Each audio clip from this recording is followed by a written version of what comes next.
Olá, tudo bem? Como vão? Espero que bem. Hoje eu quero pegar aqui uma citação, uma parte do livro do Ronald Lang, que é aí um dos fundadores, né, da antipsiquiatria, embora não tenha sido ele que tenha dado esse nome, foi David Cooper logo após ele, mas ele é o pai, digamos, desse movimento, né? No entanto, também era psiquiatra e ele teve várias mudanças de pensamento, uma mudança radical de pensamento e atitudes, né, na sua vida, mas em algum momento, né, ele também afirmava certas questões psiquiátricas. Ele duvidava das abordagens e dos resultados que a psiquiatria dava, socialmente falando, na linguagem da psiquiatria frente ao fenômeno humano, mas ele não desconsiderava completamente as entidades, digamos assim, psiquiátricas, né? Então, um livro aqui sobre Ronald Lang e os caminhos da antipsiquiatria, o autor aqui que escreveu sobre Ronald Lang, que eu não vou saber dizer o nome certo, Zbigniew Kotovics, por aí, algo nesse sentido, por aí, ele traz aqui num dos pensamentos do Lang sobre a personalidade esquizoide, né? E aqui eu vou ler aqui para vocês uma parte disso. É como se uma pessoa esquizoide estivesse tentando fazer uma barganha, né? Nessa divisão aí do self, como ele diz. Ele designa a parte de si mesmo para o mundo externo, mas ele mesmo se dissocia dessa parte. Em certo sentido, existe uma entidade que, para todos os efeitos, poderia ser pensado como um eu, mas que é rejeitada por não pertencer ao eu real. Aí nós já começamos uma questão importante. O que é um eu real? A gente vai ver que o próprio Lang, a psiquiatria, psicanálise, psicologia não digo, que a psicologia vai a reboque, né? Muitas coisas que a psiquiatria e a psicanálise falam. Mas a psicanálise e a psiquiatria são teorias ontológicas, né? Que querem falar sobre a natureza humana enquanto tal. Um pensamento ontológico determina o tipo de ser e natureza que esse ser é, e a partir disso os comportamentos que ele pode ter e das quais ele não pode ter. Então há uma noção de normalidade, de coerência com sua natureza, só que é uma interpretação da natureza humana. Fazer uma ontologia não quer dizer que estamos dizendo a verdade sobre a natureza desse ser. É uma especulação, né? A filosofia vive disso, as metafísicas, as ontologias. E aqui estamos falando de uma ontologia perspectivada para uma área de pesquisa mais restrita que é, no caso aqui de Lang, a psiquiatria. Então, não é ele quer dar uma ontologia da natureza humana, mas sob uma perspectiva mais restrita das categorias psiquiátricas. Portanto, é menos ainda uma verdade, é mais ainda uma suposição. Então, tem um eu real e um outro eu que não é real. Essa divisão em partes separadas ocorre em torno de duas divisões básicas que são características de uma personalidade esquizoide. A primeira é a divisão entre o corpo e a mente. Isso pode se desenvolver a tal ponto que o corpo é sentido como um ser estranho, pertencente ao mundo exterior, que é experimentado como estranho. Lang descreve isso como o eu incorpóreo. E isso leva, ou é por causa de uma insegurança ontológica, está aqui, né? Então, há uma divisão, diz ele, entre o corpo e a mente. E isso é um comportamento esquizoide, nesse caso, levado para um comportamento problemático, anormal. Há um diagnóstico nesse comportamento. E é interessante porque essa divisão entre mente e corpo já vem lá da filosofia grega antiga, entre alma e corpo, Sócrates, mas mais especificamente Epiteto, né, que dizia que se alguém algemar o seu corpo, não está algemando você, Se alguém fizer roubar seus bens, não está roubando você. Se alguém ameaçar o seu estado físico, não é a você que está ameaçando, é o seu corpo. Há já, na filosofia grega antiga, uma divisão forte entre mente e corpo. E isso não é um experimento mental que denota uma doença, mas um valor. Então, há sim a alma, o incorpóreo, não para os estoicos, que tudo é corpo, mas vamos botar assim no geral, aquilo que não é o nosso corpo físico aqui, como nós conhecemos, sensível, o espírito, a alma, tem mais valor do que o corpo físico, sensorial. Não que seja uma dualidade, mas que tenha uma hierarquia de prioridades e valores. Quando o Epiteto despreza o corpo, não é que o corpo em si completamente é ruim, mas, como para Platão, que no final das contas é uma prisão para a alma, mas no estoicismo e para Epiteto é que há uma hierarquia de valores, não é no corpo que está o valor principal, embora ele seja o meio para que possamos, através da nossa vida interior, buscar e dar valor àquilo que realmente tem valor, que é a nossa mente, nossos juízos, nossos pensamentos. Então essa divisão entre mente e corpo existe há muito tempo. Não como algo patológico, mas como uma percepção de que somos duais, não contraditórios, mas uma unidade complexa, psicofísica, vai dizer Aristóteles. E na filosofia clínica aparece essa noção de dualidade no tópico número 3, chamado sensorial e abstrato. Não tem nenhuma teoria sobre isso na filosofia clínica, apenas um reconhecimento de que para algumas pessoas a vida sensorial física dos 5 sentidos tem um valor a mais do que a vida mental, do que a vida do pensamento, do que a vida abstrata. Para algumas pessoas, a filosofia clínica reconhece isso não como uma doença, não como um comportamento esquizóide, uma personalidade dupla, que essa pessoa vive dentro do abstrato e do sensorial, mas dá mais prioridade na sua vida, ou em certos aspectos da vida, ao sensorial. Tem pessoas que só têm amor e sentimentos através das sensações. Tive uma partilhante, uma pessoa que fez terapia comigo, que em certo momento se deu conta que amor para ela não era algo a ser falado, a ser pensado, não era aquela coisa de sentimento que se pode ter para uma pessoa longe. Ela viu isso na pandemia. Né? Ela precisa estar fisicamente presente. Amor é presença física, carnal, é estar juntos, é estar abraçados, é sentir o cheiro, é tocar, é ver próximo.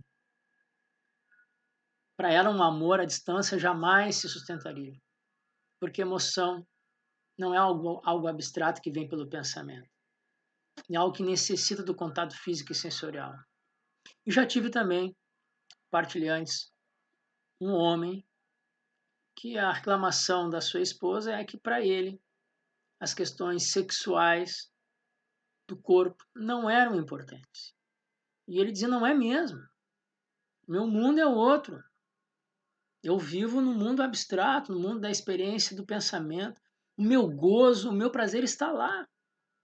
Só de saber que ela está aqui, só de vê-la, só de pensar que eu vou contar com ela, só de nessa nossa convivência, isso já é o suficiente na minha mente, isso aqui já tem um prazer incomensurável que jamais o corpo poderia me dar. E isso não é um comportamento doentio. Isso é uma forma de percepção da realidade, através de dois elementos que estão dentro de nós: o sensorial e o abstrato, o pensamento e o físico. Então, para a filosofia clínica, há uma pessoa que se diz que tem um eu incorpóreo, não está fora do eu real. É o eu real dela. O abstrato, na filosofia clínica, não é estar viajando no mundo fora da realidade, tem que voltar para a realidade. A realidade da pessoa é lá. E isso não é nenhum problema. Se isso pode gerar problemas para a pessoa na sua interação com o mundo, é outra questão. Mas reconhecer que algumas pessoas vivem mais abstratamente e seu mundo é abstrato, sensações, emoções, juízo, percepção de si, do mundo dos outros, se dá ali, naquele âmbito, é uma coisa. Perceber que outras pessoas, que são muito mais sensoriais e que necessitam estar em contato com os 5 sentidos ativos constantemente para pensar a si, para julgar os outros, para sentir emoções, é uma coisa que a filosofia clínica aceita como algo dentro das capacidades, dentro dos elementos das quais as pessoas apresentam para nós. Não é nem certo nem errado, mas também não é mal e nem doentio, nenhum problema de personalidade. Segue aqui então, né, o Ronald Lang, né, dizendo assim: a pessoa corporificada tem a sensação de ser de carne e osso, de estar biologicamente viva e real. Ele sabe que é substancial. Perfeito. Filosofia clínica, ok. É ali que a pessoa tem, né, no corpo, as suas representações de vida, de sensação, né, de percepção de si mesmo. Ele experimentará a si mesmo como sujeito aos perigos e prazeres que ameaçam o seu corpo e tudo mais. Ok. O indivíduo tem, assim, como ponto de partida, uma experiência de seu corpo como base a partir da qual pode ser uma pessoa com outros seres humanos. É isso aí. E outras pessoas, nas palavras de Lang, têm o ponto de partida da experiência, não o seu corpo, mas os seus pensamentos e suas abstrações. Tranquilo assim. Só que aí vem assim, né? A declaração de Lang. A pessoa dissociada do corpo pode ser completamente indiferente à dor ou à doença. A sexualidade pode ser renunciada ou praticada como mecânica, entre aspas, sem a menor sensação de prazer. E aí que é o pecado, né, de Lang, ao considerar que só o corpo pode ser um ponto de partida normal para as pessoas, né? Que o fato de uma pessoa que renuncia à sua corporeidade enquanto forma de valoração de si mesma ou do mundo ou dos outros, ela pode não ter a sensação de prazer ou fazer sexo de forma mecânica. Uma coisa não tem nada a ver com outra, a não ser que se estabeleça antecipadamente uma teoria ontológica do ser humano, dizendo que o ser humano é por natureza e necessita assim ser corporal, e a partir dessa percepção é que deve conhecer e experimentar o mundo. Isso é uma teoria ontológica, né, que se transforma logo em seguida na prescrição ética de como deve se comportar uma pessoa com esse tipo de natureza dada por essa perspectiva de categorias psiquiátricas. Então, a filosofia clínica, pegando essa fala de Lang aqui, trabalha completamente fora de parâmetros ontológicos, éticos ou de categorias humanas de comportamento normal, certo e errado. A filosofia clínica é uma pessoa ser mais corporal, sensível, sensorial ou mais abstrata do pensamento, do mundo mental, tem o mesmo peso, não interfere em nenhum julgamento de certo e errado, até porque isso na filosofia já é uma tônica, né? Então, eu lembro meu pai dizia isso. Estou com dor de garganta, problema do meu corpo, porque eu vou continuar a fazer as coisas que eu gosto. Ele fazia uma separação mental e não se sentia exatamente um corpo. E isso fazia com que ele internamente se visse de certa forma e não sucumbisse ao seu corpo. Então, essa é uma forma de ver, né? É uma forma de se situar-se a si mesmo, no mundo, consigo mesmo, através de algumas categorias amplas, sensorial e abstrato. São categorias muito amplas, muita coisa pode caber aí. Mas uma divisão clara para nós, a filosofia clínica, é que algumas pessoas, em alguns momentos da vida, ou maiores momentos da sua vida, se veem mais a partir do âmbito do abstrato, do pensamento, é ali que elas julgam a si, aos outros, ao mundo, é ali que elas se percebem, é ali que elas têm sensações, e é ali que elas conseguem interagir a partir dali com o mundo, consigo mesmo e com os outros. E outros são mais sensoriais, precisam, necessitam de uma corporeidade, de uma sensação dos 5 sentidos ativos, até para dizer como o mundo parece, esse mundo está horrível, porque olha o cheiro que ele tem, a poluição está horrorosa, quer dizer, até o mundo pode ser visto através das categorias sensoriais ou através das categorias abstratas, não sendo nem mais certo, nem mais errado, nem ter uma correção. A questão é que essa percepção de mundo gerou uma questão terapêutica, bom, é a partir dessa concepção de mundo que vamos trabalhar. Não é uma correção a ser feita, apenas uma questão de ajustes, né, estruturais dentro do pensamento dessa pessoa sobre si, trazendo as categorias que ela traz, sejam sensoriais, sejam abstratas. Então, trouxe aqui uma parte do Ronald Lane, que leio bastante, né, em função da antipsiquiatria, mas aqui também não deixa de ser, de certa forma, um psiquiatra e tentou, nesse livro aqui, a partir dessa perspectiva, na verdade, está tentando criticar a psiquiatria. Ele aceita a personalidade esquizoide, ele aceita os problemas de divisão do self, do eu, mas ele não aceita nem as causas que a psiquiatria dava e nem os efeitos, nem as conclusões ou as soluções que a psiquiatria institucional dava. Ele aceita categorias psiquiátricas, mas não aceita as causas, não aceita as conclusões. Eu recuso qualquer categoria psiquiátrica. Por isso que, nesse momento, eu discordo de Lang, né? Mas, embora eu concorde com ele na perspectiva da crítica à psiquiatria dos anos 60, 50 para cá, né?